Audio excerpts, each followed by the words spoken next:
ମୁଁ pastor Abraham ଖ୍ରୀଷ୍ଟ Das Utkal Baptist ମଣ୍ଡଳୀ ପାର୍ଲାଖେମୁଣ୍ଡିର ପାଳକ ଏବଂ ଏସ୍ଏବିଟିର ପ୍ରଥମ ବର୍ଷର ଛାତ୍ର ଅଟେ।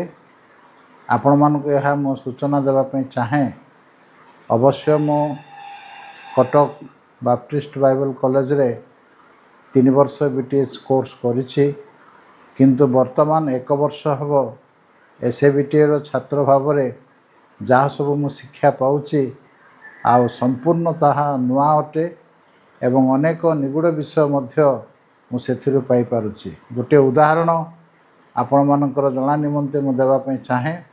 ଆମେ ସମସ୍ତେ ଜାଣିଛୁ ଯେ ଇସ୍ରାଏଲ ଲୋକମାନେ ଯେତେବେଳେ ଭୁଲ କଲେ, ସେମାନେ ପ୍ରଥମତଃ ଉତ୍ତରାଞ୍ଚଳର ଲୋକମାନଙ୍କୁ ଅଶ୍ଶୂର ରାଜା ଆସି ବନ୍ଦୀ କରି ନେଲେ। ତେବେ ଏହା ଆମେ ଜାଣିଛୁ ତାପରେ ପରେ ଦକ୍ଷିଣାଞ୍ଚଳ ଲୋକମାନଙ୍କୁ ମଧ୍ୟ ବନ୍ଦୀ କରି ନିଆଗଲା।